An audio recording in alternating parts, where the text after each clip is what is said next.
Bismillahirrahmanirrahim. Assalamualaikum warahmatullahi wabarakatuh. Selamat pagi adik-adik. Halo. Kita sekarang kedatangan pemateri dari mahasiswa Aprin jurusan apa? Informatika. Informatika ya.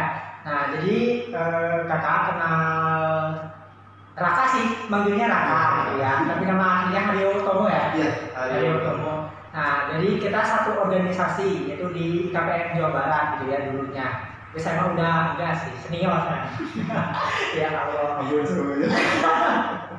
Oke, adik-adik, jadi dalam pembahasan ini ya kita akan membahas seperti yang di video-video yang sebelumnya, membahas tentang jurusan apa? Informatika, biayanya berapa, terus fasilitasnya apa aja, belajarnya apa aja dan lain sebagainya tentang informatika di Aprin gitu ya, di Universitas Jogja juga itu salah satunya. Nah, boleh perkenalan dulu saya? Jadi nama di sini nama saya atau boleh aja. Saya namanya Haryo Utomo, tapi karena memang ada biasa dipanggil Raka dari rumah, akhirnya saya bisa dipanggil Raka dengan sebutan Raka. Nah, di sini saya kuliah semester 8 di ISC Aprin Yogyakarta, itu salah satu kampus swasta, Institut Sains dan Teknologi Akademi Perindustrian. Dulunya Perindustrian, sekarang menjadi Amanat Keluarga Pejuang Republik Indonesia. Dan saya kuliah di jurusan Informatika di Fakultas Teknologi Industri. Tadinya informatika ini namanya pakai teknik, cuman karena ada kebijakan dari Kementerian pada tahun 2019 ada kebijakan dari Kemendikbud bahwa nama teknik di jurusan teknik informatika dihapus dan menjadi informatika aja begitu. Begitu. Oke, siap. Nah, kenapa panggilannya Raka? Jadi dia itu kembar. Iya, betul. Nah, nanti satu lagi ada yang satu lagi namanya Adi panggilannya. Nanti satu lagi ya. Jadi kalau teman-teman lihat video saya, kok ada dua orang tapi menceritakan dua jurusan? Bukan, itu emang dua orang sih, maksudnya kok ada kayak satu orang, bukan, tapi itu memang ada dua orang gitu ya. Raka sama Adi. Nanti yang adiknya juga sama di Aprin juga, cuma beda jurusan juga. Tapi nanti beda komputernya udah beda. Agak beda ya. Tapi saya belum bisa ngebedain persis gitu ya, yang mana yang kakak, yang mana yang adik gitu. Oke, langsung ke pembahasan paling penting ya. Bagaimanapun kuliah itu kan tentang biaya. Berapa tuh biayanya? Kalau dulu pertama kali saya masuk Aprin itu biayanya sekitar 10 juta. 10 juta untuk SPP di tahun 2016. 10 juta SPP, lalu DPP-nya untuk uang bangunan segala macam, karena memang ini kan kampus swasta, jadi kita tidak terikat dengan UKT. Jadi 10 juta ditambah DPP waktu itu uang bangunan 2 juta, lalu ada uang semesteran. Uang semesteran ini diambil dari SKS yang kita ambil. Per satu SKS-nya itu harganya 125.000. Tapi setiap tahunnya itu ada kenaikan. Nah, kenaikan ini yang mungkin saya juga belum update untuk kampus saya sendiri, karena memang setiap tahun itu berbeda, dan pada tahun saya mendaftar itu habis sekitar 13 sampai 14 juta begitu. Jadi untuk uang semesternya, karena per satu SKS kita ambil itu harganya 125 itu, dan itu tergantung dari setiap kita per semester itu ambil berapa SKS. Kayak misal di semester ini 24, berarti 24 dikalikan 125 ditambah 2 juta ditambah 10 juta. Cuman nantinya 10 juta dan 2 juta 10 jutanya ini hanya di tahun pertama. Jadi uang pangkal ya? Uang pangkal 10 juta. Nah, di tahun kedua, tahun ketiga, tahun keempat itu udah nggak ada. Jadi kita hanya bayar di uang bangunannya saja 2 juta sama uang SKS per semester begitu. Jadi kira-kira saya biasanya habis itu dulu di tahun kedua itu per semester 5 juta, lalu mulai menginjak tahun ketiga karena jumlah SKS makin turun, dan alhamdulillah saya mengebut jumlah SKS yang saya ambil setiap semesternya. Jadi sekarang itu sekitar 1,5 juta habisnya, dan ditambah uang bangunan 2 juta, jadi cuma 3,5 juta per semester. Oke. Nah, buat adik-adik yang nggak paham apa sih SKS itu, dan tadi ngomong SKS, jadi SKS itu kalau dalam sekolah itu kayak mata pelajaran. Ya, betul. Nah, jadi biasanya satu mata pelajaran itu minimal 2 SKS gitu. Nah, kayak gitu ya adik-adik. Jadi kalau misalnya ngambilnya satu semester tuh misalnya berapa belas SKS, ya udah berarti ada berapa mata pelajaran, tinggal dibayar di situ. Kalau misalnya bayarnya pengen lebih murah, Berarti ya ngambil SKS-nya dikit, cuma konsekuensinya untuk kelulusan adik-adik kemungkinan agak lama. Durasi kuliahnya Jadi diperpanjang kayak gitu ya. Jadi untuk tahun pertama karena ada uang pangkalnya masuknya kurang lebih 13 sampai 14 juta. 13 sampai 14 juta. Nah, untuk tahun kedua dan seterusnya itu sekitar 5 bahkan berkurang di tahun ketiga saya berkurang sampai jadi 3,5 juta per semester. oh, nah kayak gitu ya. Berarti nih kalau misalnya di total dari awal semester pertama sampai semester akhir semester 8 kurang lebih berapa tuh? Waduh, berapa ya? Sebentar saya hitung dulu. Berarti 5, 20, 20, 10, 30 kali 4, 12. Berarti sekitar 45 juta. Nah, sekitar 45 juta ya untuk 4 tahun kayak gitu. Oke ya. Nah, jadi itu biaya yang adik-adik keluarkan kalau mengambil jurusan itu di kampus April seperti itu. 45 juta kurang lebih ya. Oke, ada biaya tambahan lagi? Kalau biaya tambahan enggak sih, paling kita cuma sebatas membeli buku, membeli modul-modul untuk praktik karena memang kan kita untuk kampus teknik ranahnya itu kita ada praktikan, ada praktikum di sini kita harus menggunakan fasilitas kampus seperti kalau misalkan di jurusan saya itu ada ini nggak ada informatika itu ada namanya kita menggunakan fasilitas komputer, misalkan komputer yang disediakan oleh kampus itu kan ada perawatan, terus ada modul yang harus kita gunakan, buku petunjuk pedoman kita untuk menggunakan untuk mempelajari materi-materi pemrograman, itu ada biaya lagi. Biayanya cuma hanya untuk membayar dari si modulnya itu, Pak. Jadi harganya per modul biasanya tergantung sih, harganya tergantung itu setiap kalau di tahun saya modul itu dihargai 15 sampai 25 ribu. Jadi hanya itu saja. Itu aja ya.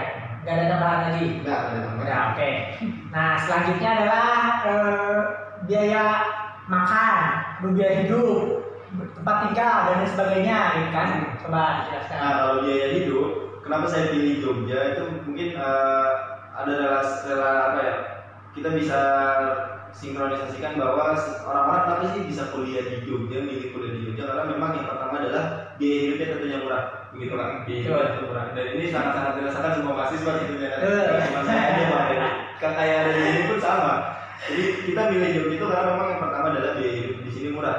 Terus apalagi saya ikut terlibat di dalam organisasi kedaerahan, organisasi primordial, yakni KPM Jawa Barat, dan kita juga satu kepengurusan waktu itu yang karena di kepengurusan di KPM Jawa Barat juga selagi kita menjadi pengurus organisasi, kita juga difasilitasi dengan tempat tinggal. Salah satunya adalah asrama mahasiswa. Nah, jadi akhirnya saya tinggal di asrama mahasiswa Jawa Barat di sini. Untuk biaya hidup, untuk saya hidup di Jogja sudah 4 tahun. Bayar untuk uang tempat tinggal itu hanya sebatas waktu di tahun pertama dan tahun kedua saya. Jadi saya kontrak waktu itu, ikut kontrakan bersama teman-teman di kampus. Itu per tahun 21 juta, sekitar 21 juta.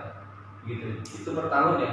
Ya, kontrakan 5 kamar. Kontrakan 5 kamar dibagi 8 orang. 8 orang. Ya. Jadi pertama maksud saya 4 kamar 8 orang. Jadi per kamar itu 2 orang.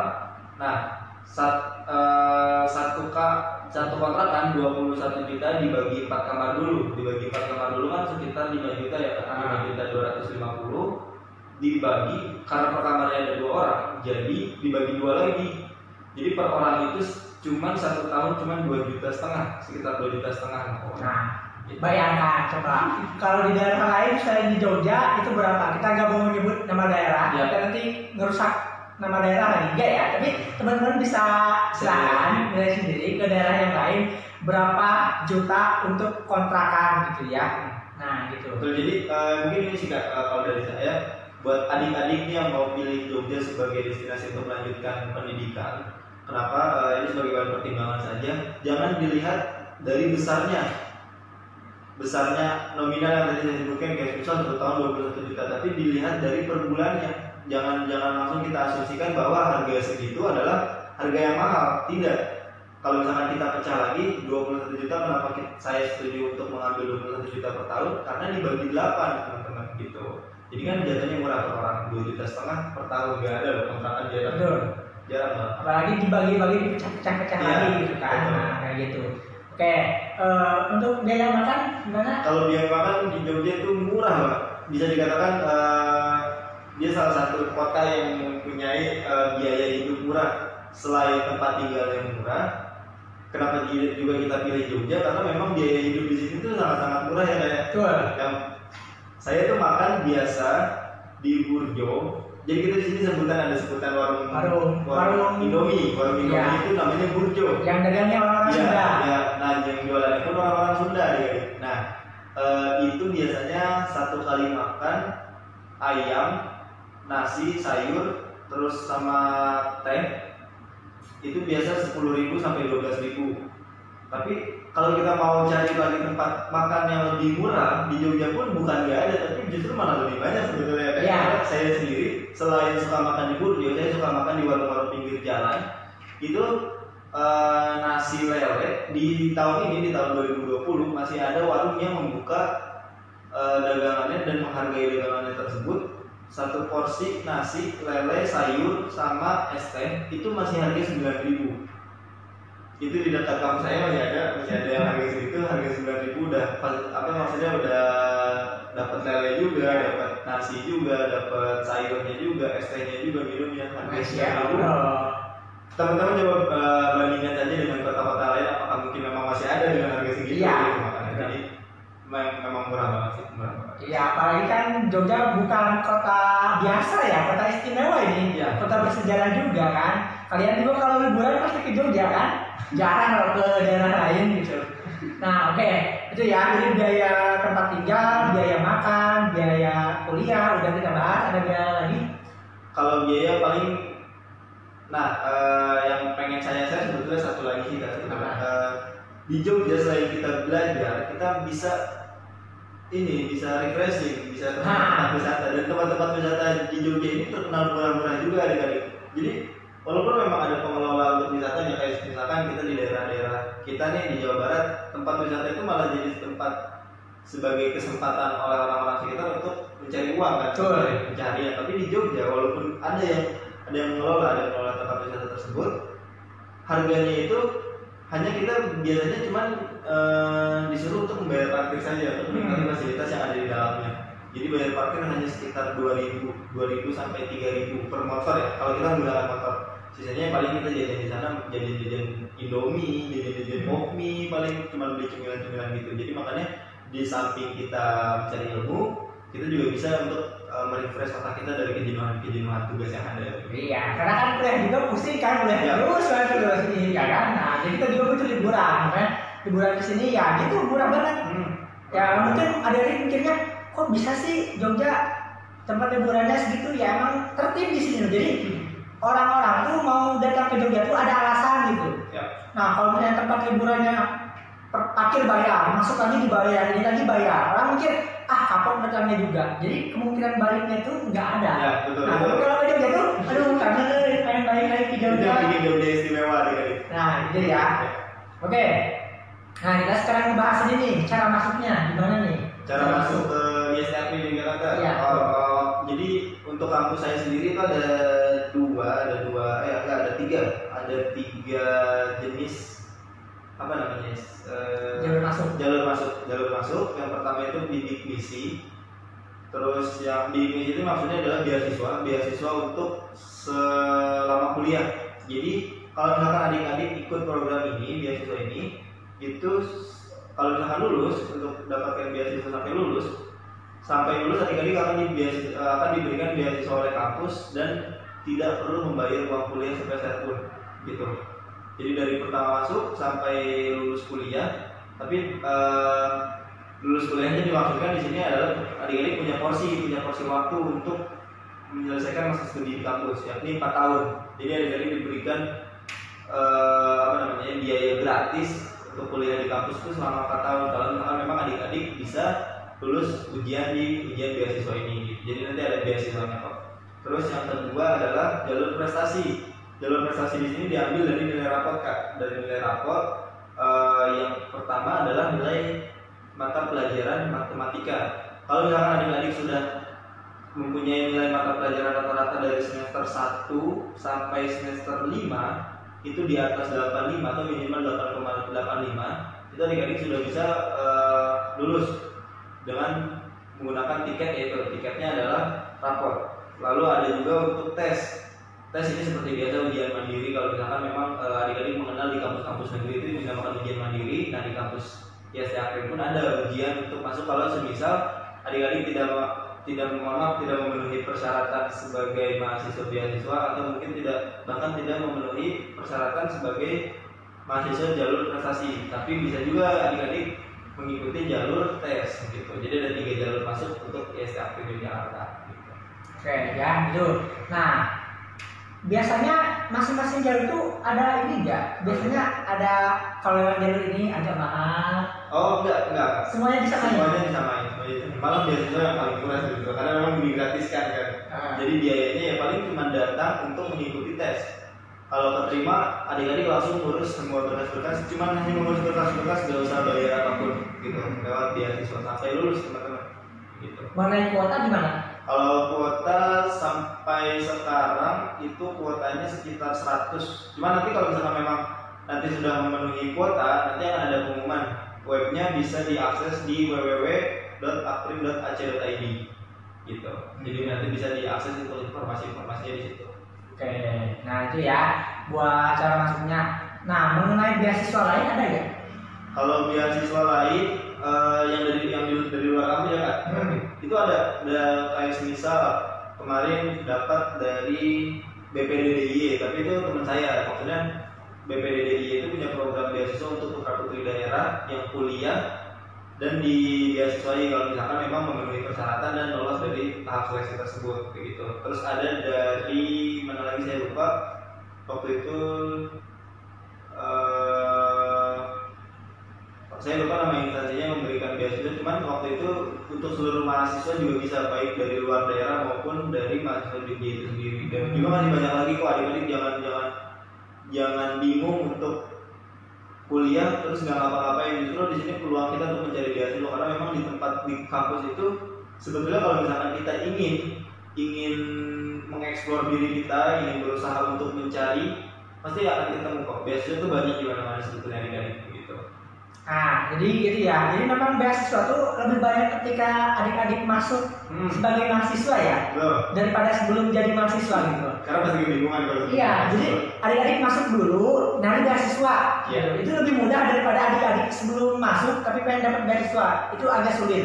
Gitu ya. Banyak kok Kak beasiswa itu apalagi dari bank ya, bank konvensional kayak Bank BRI, BNI, itu banyak banget mereka memberikan peluang untuk memberikan beasiswa terhadap mahasiswa berprestasi. Nah beasiswanya itu biasanya kadang per bulan, per 3 bulan, per bulan, ya gitu ya. Nah, jadi ya buat adik-adik mengenai beasiswa mah pasti ada, setiap kampus tuh pasti ada. Gak mungkin ada satu kampus yang gak ada beasiswanya. Ya. Itu pasti ada gitu ya. Oke, lanjut lagi ke pembahasan mengenai tadi kan udah ya, biaya udah, tempat tinggal udah, biaya makan juga udah, terus cara masuk udah. Nah terus ini belajarnya dapat apa aja selama kita belajar di sana? Kalau kita ngambil jurusan itu. Oke, kalau yang pertama adalah sesuai dengan keahlian bidang dan disiplin ilmu. Maksudnya disiplin ilmu ini adalah jurusan yang kita ambil. Kalau saya kan informatika nih adik-adik. Jadi jurusan informatika saya belajar banyak ilmu tentang dunia IT.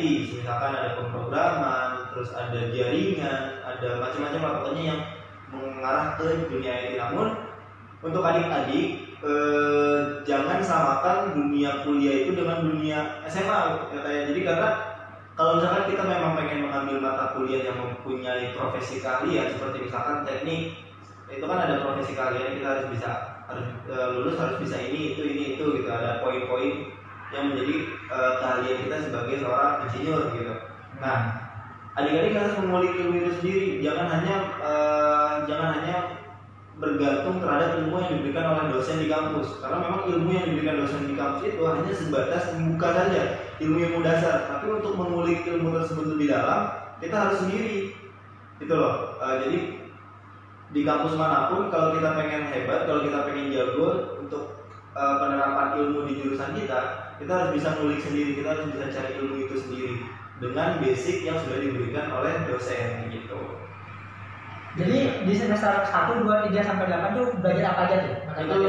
Itu banyak kalau misalkan memang gitu. Teorinya banyak banget, teorinya banyak. Ada saya untuk sekarang itu sudah 125 SKS. Tapi jangan kira 125 SKS itu jadi 125 mata pelajaran ya. Karena memang untuk satu mata pelajaran itu bisa 2 sampai 4 SKS adik-adik gitu maksudnya.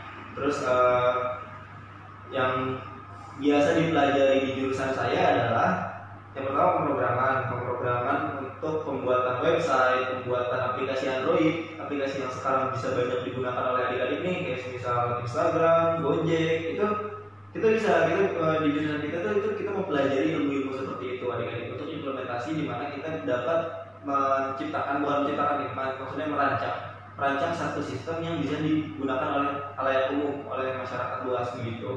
Karena memang teman-teman saya sendiri pun banyak sekali yang sudah membuat aplikasi, termasuk salah satunya saya sendiri sudah punya brand.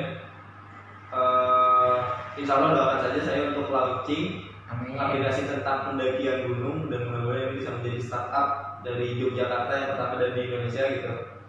Itu salah satu implementasi ilmu yang bisa kita implementasikan adalah produk kita itu bisa terlihat, produk kita itu bisa dirasakan oleh masyarakat luas. Kalau misalkan kita mengambil jurusan teknik, jurusan keahlian, jadi ilmu-ilmu kita tuh bisa dirasakan dan bisa dilihat oleh masyarakat banyak gitu. Karena memang kita bisa menghasilkan produk gitu. Oh gitu ya. Jadi bisa bikin aplikasi sama ya, website terus jaringan kayak misalkan yang ini yang adik-adik pakai atau mungkin yang adik-adik sedang menggunakan wifi itu juga sama belajarnya di jurusan informatika. Nah gitu ya, itu yang akan adik-adik pelajari gitu ya. Nah oke, nah mungkin adik-adik mikir, wah ini laptopnya harus yang canggih atau kayak gimana nih? Ada nggak spesifikasi? Iya betul. Kalau untuk di jurusan kita sebetulnya ada spesifikasi, cuman namun adik-adik nggak perlu takut nih laptopnya cuma notebook atau bagaimana gitu. Yang penting kita ambil spesifikasi minimal saja dulu. Kalau misalkan memang kalau misalkan memang adik-adik ini ibaratnya belum mau menggunakan laptop yang dengan spesifikasi tinggi, misal kita pakai spesifikasi dari laptop, kalau misalkan dari prosesor Intel ya pakai minimal Intel Core i3, terus 64 bit dengan RAM minimal 4. Sebetulnya RAM minimal 2 GB pun tidak masalah, cuman nanti bakal berpengaruh ke kecepatan laptop tersebut gitu. Jadi minimal kalau saya sih sarankan di 4 GB RAM-nya gitu. Untuk spesifikasi umum yang bisa digunakan di jurusan kita ya. Jadi kalau misalnya memang lebih detailnya ya mungkin adik-adik bisa mencari, karena memang untuk secara garis besarnya yang bisa digunakan adalah spesifikasinya minimal adalah spesifikasi yang tadi saya sebutkan begitu. Oke. Nah, perlengkapan kuliahnya selain laptop ada lagi nggak? Enggak. Laptop aja paling sama buku. Ya. Buku itu hanya sebagai pencatat teori. Jadi makanya kenapa enaknya di informatika adalah kita tidak perlu susah-susah nih, kayak misalkan ada di jurusan lain, di jurusan sebelah kita harus menggunakan kertas yang berlembar-lembar untuk membuat laporan segala macam. Di informatika kita hanya sebuah laptop gitu. Oke, gitu ya. Nah, mengenai alasan nih, kenapa kakak Raka ini memilih jurusan itu dan di kampus itu apa tuh?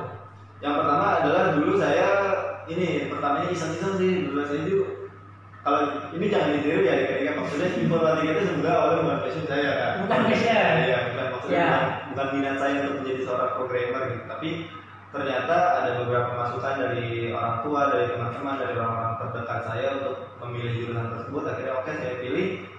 Ya lambat tahun kita merasakan ada di dunia ini, akhirnya kita tenggelam dan kita hanyut gitu. Kita hanyut di dalamnya dan kita akhirnya merasakan bahwa oh iya ini dunia saya gitu. Jadi untuk alasan sebetulnya saya juga nggak punya alasan yang spesifik, cuman yang jelas alasan saya adalah yang mengikuti kata teman gitu. Jadi dulu sempat bilang, wah kayaknya salah jurusan nih kan, kayaknya saya salah jurusan terus, dan ada kepikiran bahwa salah jurusan tuh bukan di semester awal, tapi di semester akhir. Jadi kan kita mau udah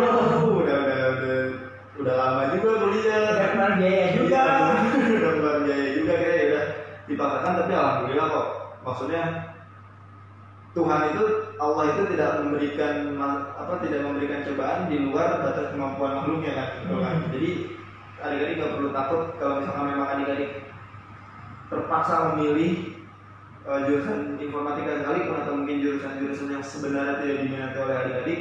Jangan pernah nyerah, jangan pernah bilang bahwa ini bukan minat saya dan saya harus balik ke minat saya gitu, enggak. Tapi coba dipaksakan aja dulu, nanti juga jadi ketagihan kok gitu.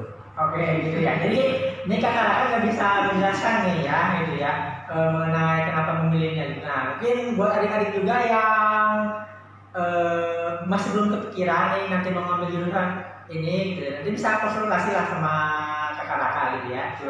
Oke, nah ini mengenai ini kan swasta ya Kak? Ya, swasta. Nah swasta. Jadi orang-orang mikir tuh selalu aja pengen ke negeri gitu. Padahal mungkin adik-adik tuh berpikiran salah juga tentang swasta gitu ya. Jadi coba beri motivasi kepada adik ini kalau misalnya nanti nggak keterima di negeri, bagaimana cara memutuskan pilihan swastanya gitu, kayak gimana? Nah, gini dari kakak sendiri pun dulu pas mau kuliah pengennya negeri, siapa sih yang nggak mau negeri ya kan? Ya. Tapi kan takdir terus ada faktor X yang yang membuat kita untuk akhirnya tidak bisa keterima di kampus negeri gitu. Cuman jangan patah semangat kalau misalkan memang nggak keterima di kampus negeri, terus udah aja harapan kita depan gitu. Nggak perlu takut bahwa masih banyak jalan menuju Roma, banyak pintu yang bisa kalian buka, karena memang satu hal yang saya percayai adalah rezeki tidak pernah salah alamat adik-adik. Rezeki itu akan datang ke alamat yang memang sudah ditakdirkan untuk mendapatkan rezeki tersebut. Jadi kalau misalkan memang kita harus ada di swasta, nggak perlu takut, karena memang kampus swasta pun nggak kalah bersaing dengan kampus negeri. Kenapa kampus negeri memang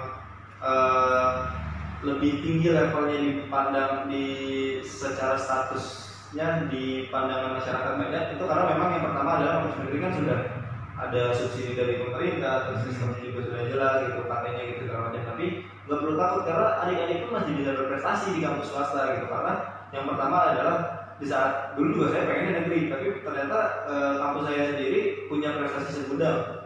Jadi kampus saya ini di tahun 2017 itu mewakili Indonesia dan mengalahkan kampus-kampus negeri yang lainnya di lomba Abu Robocon kontes. Jadi di robot kontes, jadi kita membuat robot yang mampu melontarkan bola, lalu dia bisa melontarkan piringan untuk dapat jatuh di titik yang tepat gitu. Nah, kampus saya ini berhasil sampai di skala nasional dan akhirnya mewakili Indonesia di Jepang waktu itu. Gitu. Jadi nggak perlu takut, makanya nggak perlu takut buat saya di kampus negeri nggak bakal berprestasi, nggak kayak gitu. Kita pun sama-sama tetap kuliah itu sama-sama bersaing dengan kampus negeri, kita sama-sama menjadi orang yang berilmu, kita sama-sama mendapatkan ilmu. Jadi jangan pernah takut bahwa di kampus swasta kita nggak bakal bisa ngapa-ngapain gitu. Oke, gitu ya. Nah, terus adik-adik juga pasti berpikir nih, kalau misalnya ngambil jurusan ini, rencana kedepannya kayak gimana? Rencana kedepannya ya? Oke. Ini keuntungannya kalau misalkan adik-adik mengambil jurusan informatika nggak serta mesti harus ke kampus saya ya kayak berarti kan banyak sekali kampus yang membuka jurusan informatika. Nah, berarti kita bicara prospek ke depan setelah lulus di jurusan itu kita sebenarnya mau jadi apa sih gitu. Nah, adik-adik nggak perlu takut, di jurusan informatika itu lowongan pekerjaan itu terbuka lebar. Karena kenapa? Setiap perusahaan, setiap instansi itu memerlukan orang-orang yang memahami dunia informatika. Contoh kecilnya adalah pemahaman tentang Microsoft Office, terus tentang komputerisasi, tentang pengoperasian komputer. Jadi adik-adik nggak perlu takut, nggak perlu harus misalkan, wah jadi informatika saya harus jadi programmer dong, berarti saya harus coding harus gini-gini. Enggak, justru kita lulus itu nggak serta mesti kita harus menjadi seorang programmer. Karena memang banyak sekali profesi-profesi di bidang kita yang tidak serta mesti harus paham coding, harus paham pemrograman, tidak. Karena ada semisal kita mendesain, desain pun kita bisa masuk ke jurusan kita, desain secara digital. Desain grafis. Iya, desain grafis itu masuk ke jurusan kita karena memang di kampus itu selain kita punya mata pelajaran yang memang konsentrasinya di pemrograman, tapi kita punya kegiatan-kegiatan mahasiswa untuk mengasah kemampuan-kemampuan lain di samping pemrograman itu kan. Kayak misalkan ada itu mengikuti komunitas-komunitas animasi di kampus saya, ada komunitas animasi Afrin ya, lalu ada komunitas untuk desain grafis, ada komunitas untuk pemrograman developer, Android developer. Jadi kita membuat di situ, kita mengasah ilmu kita untuk membuat aplikasi Android bisa. Terus ada juga komunitas sinematografi, kita bikin video, kita bikin film dokumenter. Nah di situ jadi kita tuh nggak serta merta harus mengikuti mata kuliah sebetulnya kan. Jadi kita bisa mengasah ilmu kita, bisa mengasah kemampuan kita tuh di luar mata kuliah, yaitu dengan mengikuti komunitas-komunitas yang bisa membangun skill kita gitu. Nah, itu namanya UKM adik-adik. Ya, ini UKM. kegiatan mahasiswa gitu ya. Mahasiswa. Oke, nah kayak gitu. Jadi emang nggak melulu, emang kadang memang kita tuh ngambil jurusannya apa, nanti kerjanya apa gitu, nanti jadinya apa, itu memang kadang udah menjadi hal biasa sih ya dalam dunia ini kayak gitu. Nah buat adik-adik juga memang kalau misalnya memang lebih sukanya ke IT, bisa lah, ini bisa direkomendasikan buat adik-adik untuk bahan tambahan gitu ya, dengan apa namanya, dengan kampus yang lain pun ya. Kita nggak melulu memang dalam video saya pun tidak mengharuskan adik-adik nonton video ini berarti adik-adik harus masuk kampus ini, ya juga ya, tapi kita memberi pencerahan ke adik-adik seperti apa sih jurusan itu kayak gitu ya, jurusan yang adik-adik pengen gitu, IT kah atau apakah seperti itu. Ada tambahan lagi yang mau disampaikan?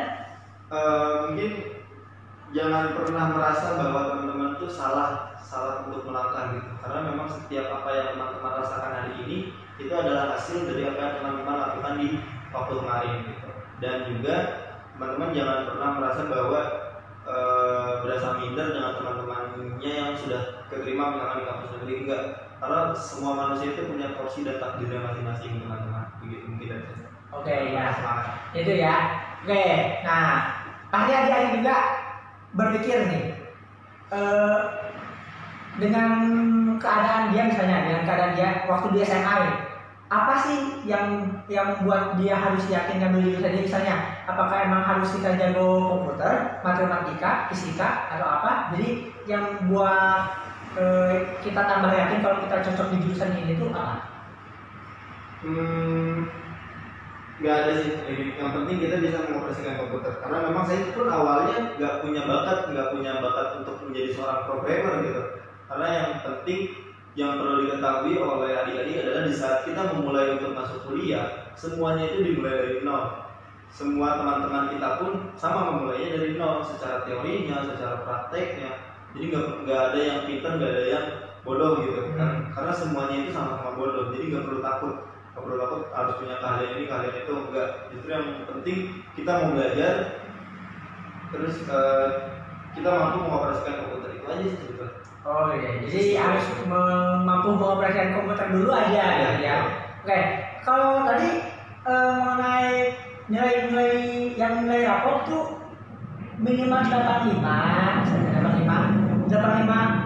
ke atas semua naik, atau kalau misalnya naik turun gimana? Nggak apa-apa, naik, jadi di setiap semester kalau misalkan naik turun itu nggak masalah. Yang penting hasil akhirnya itu dari semester 1 sampai semester 5 rata-ratanya itu minimal 85. Oh, jadi nilai rata-rata ya? Iya. Nah, jadi itu ya adik-adik, kalau misalnya memang kurang puas dalam video kali ini, adik-adik bisa komen-komen, nanti mungkin Kak Raka juga bisa mantau komennya, bisa ngecek langsung. Kalau mau hubungi Kak Raka di mana? Di IG bisa, di DM, di Instagram, Hario, HARIEO Utomo. Nah itu ya, nanti ada di sini di bawah. Just itu ada. Oke, gitu ya adik-adik, pembahasan kita kali ini. Jangan dulu. Kak Hario ini ikut UKM apa? Dulu kalau saya ikut UKM dulu robotika. Robotik. Iya, robotik. Itu kita membuat robot, tapi saya nggak bertahan lama, cuma sebentar karena memang ada beberapa kegiatan di luar kampus yang harus saya ikuti, kayak seperti organisasi. Kayak saya lebih condong senang ke kegiatan-kegiatan organisasi, himpunan mahasiswa, terus organisasi primordial. Saya aktif di luar karena memang kita membangun hubungan dengan mahasiswa yang sedaerah sama kita, karena memang kita nanti lulus kita balik lagi ke tempat kita, balik lagi ke kota asal kita, ya kalau misalnya kita tidak punya teman di sini, kita balik lagi, sedangkan di sana teman-teman kita sudah lain. Bekal kita untuk balik lagi adalah teman-teman kita yang ada di sini. Begitu. Makanya saya dulu aktif untuk mengeratkan silaturahmi dengan teman-teman yang mempunyai visi daerah yang sama gitu dengan saya. Oke, itu ya adik-adik, cukup sekian video kita kali ini. Sampai jumpa di pembahasan video yang lain sama adiknya, sama si adiknya nanti. Jadi kakaknya nanti adiknya gitu ya. Oke, terima kasih adik-adik semua. Assalamualaikum warahmatullahi wabarakatuh.